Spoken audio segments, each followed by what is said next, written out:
Hello everyone, and today I'm going to tell you a story. Enjoy your viewing. It was just a whisper at first, a murmur in the shadows of the storm. Fishermen along the coast of New Bedford began noticing strange things in the water. Sudden waves that seemed to rise and fall in ways no normal tide could explain. Monstrous shadows that slipped beneath the surface, too large, too swift to be anything but a myth made flesh. But it was only when the first ship went missing that the whispers turned into frantic shouts. The ship Waverider had been a trusted vessel for years, making its way through the North Atlantic with the kind of predictability that had made it famous.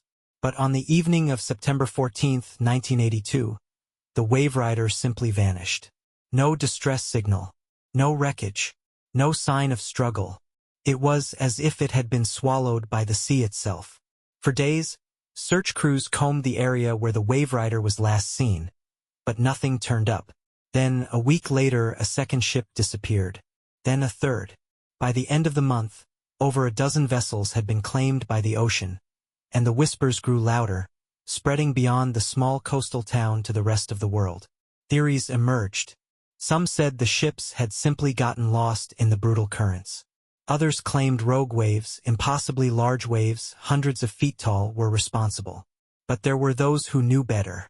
They had heard the old stories, the ones passed down from the first sailors who had ventured into the deep.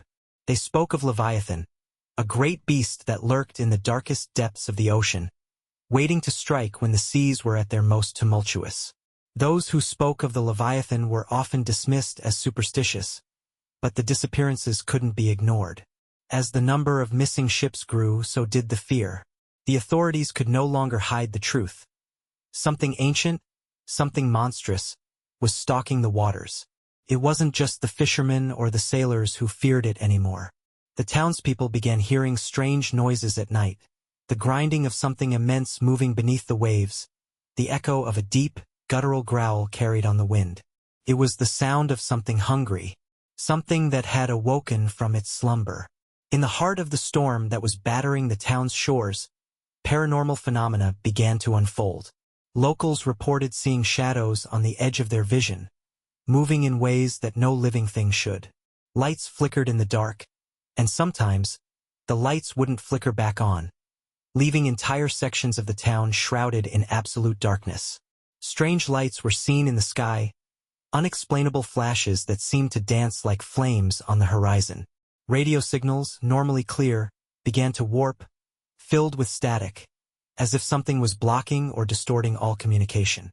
Ships would set sail in search of the missing vessels, only to return days later, their crews broken, mad with terror. They spoke of someone, that lurked beneath the ocean's surface, something that watched them, followed them, waited for them. The town's few survivors from those ill-fated expeditions spoke of an immense creature, a gargantuan force rising from the depths, so vast it seemed to engulf the very horizon.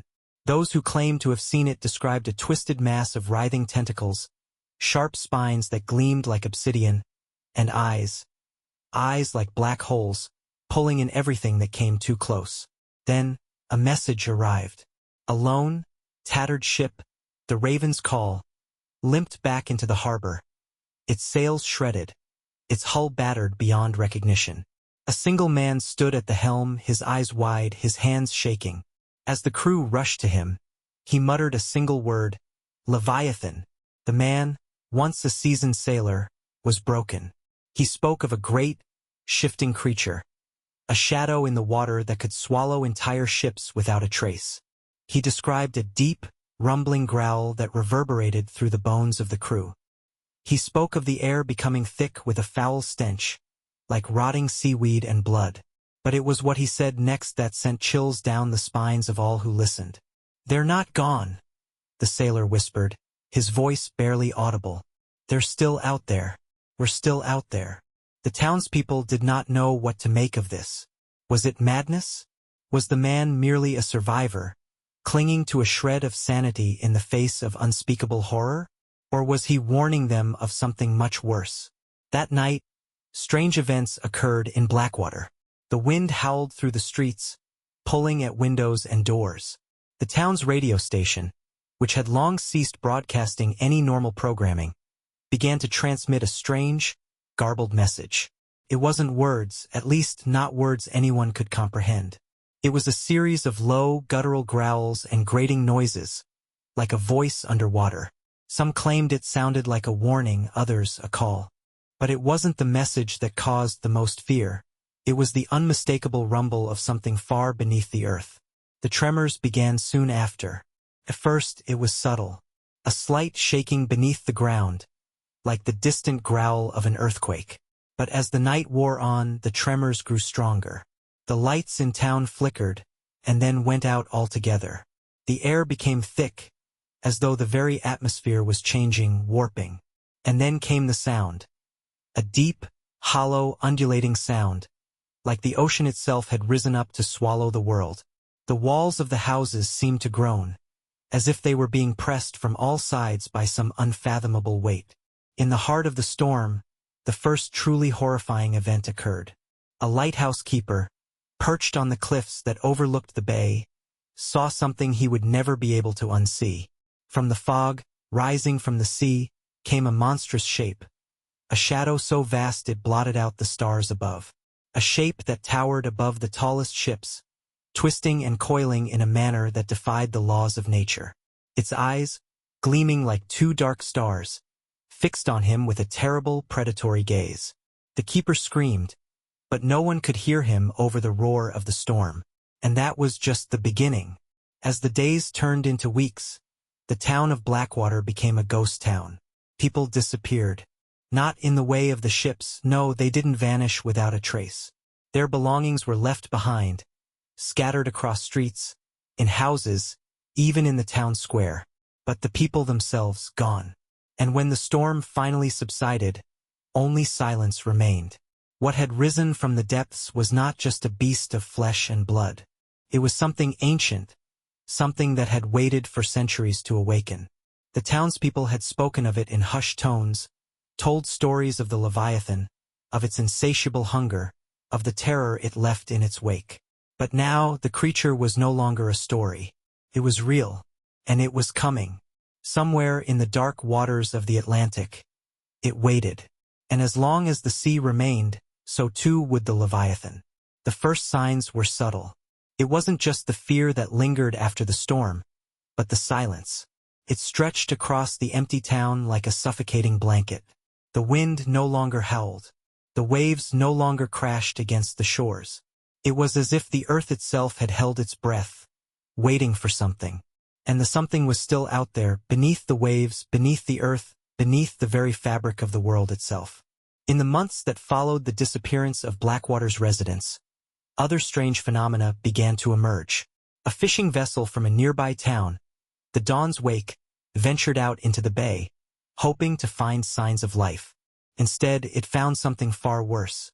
The crew reported hearing odd noises, groaning, scraping sounds, like something enormous dragging itself across the seabed. And when they looked down into the depths, the water had taken on an unnatural, inky blackness, far deeper than the normal ocean floor.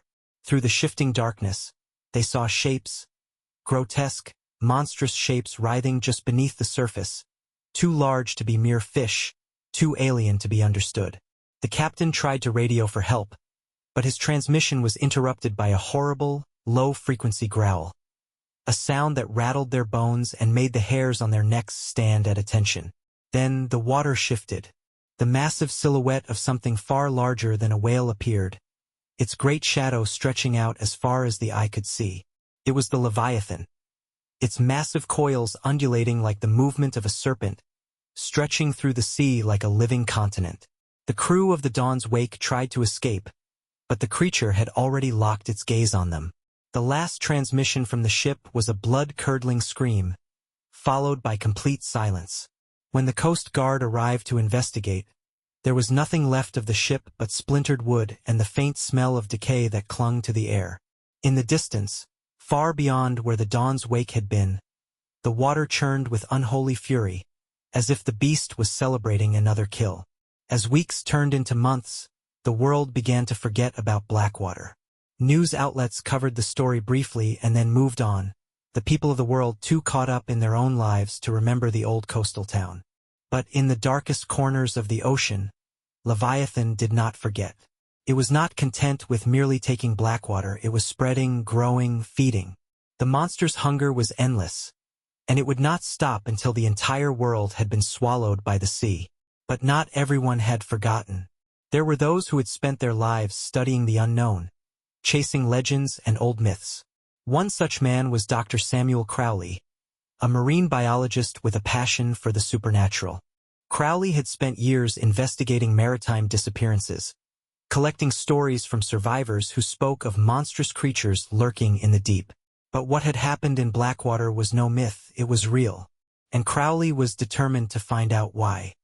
He had studied the ancient texts, deciphered old sailors' journals, and examined every scrap of evidence he could find. The stories all pointed to one thing: Leviathan. The name had appeared in every oceanic culture, an ancient terror that predated even the first human settlements. A creature of unimaginable size, its existence woven into the very fabric of the world's oceans.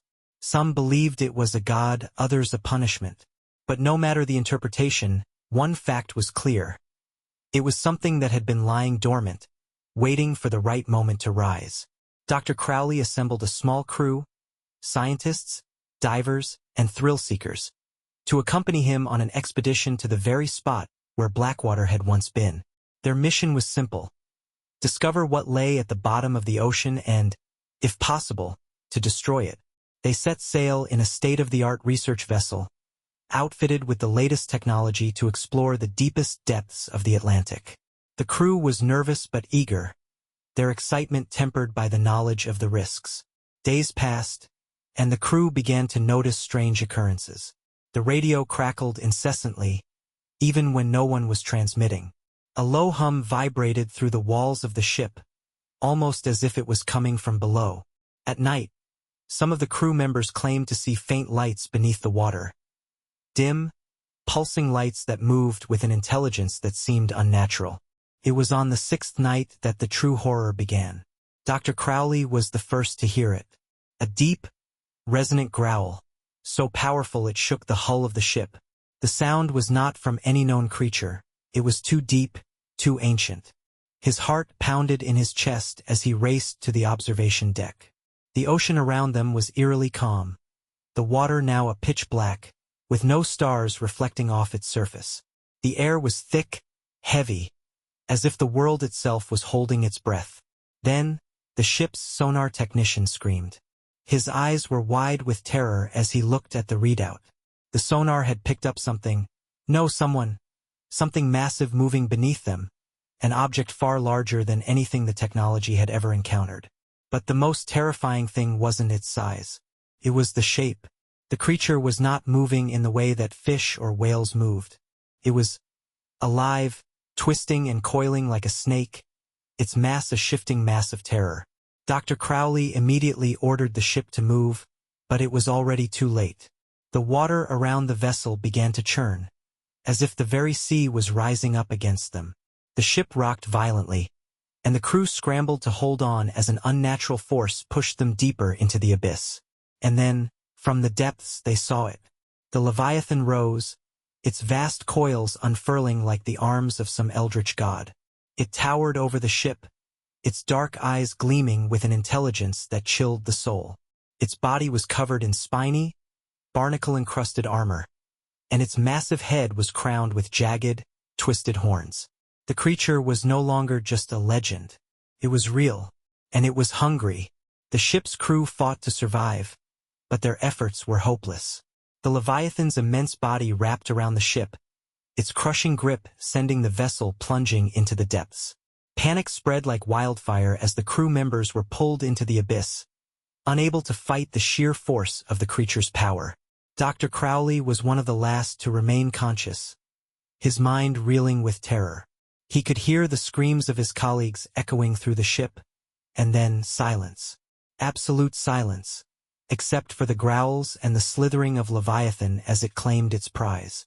In the final moments before he too was consumed, Dr. Crowley managed to record a final, desperate transmission. "It's too late, it's awake." And then nothing. The Leviathan had risen again. Its hunger would never be satisfied, and its shadow would never fade. It was the nightmare beneath the waves, the darkness beneath the surface, and it was coming for more. See you in the next video. Don't forget to support me.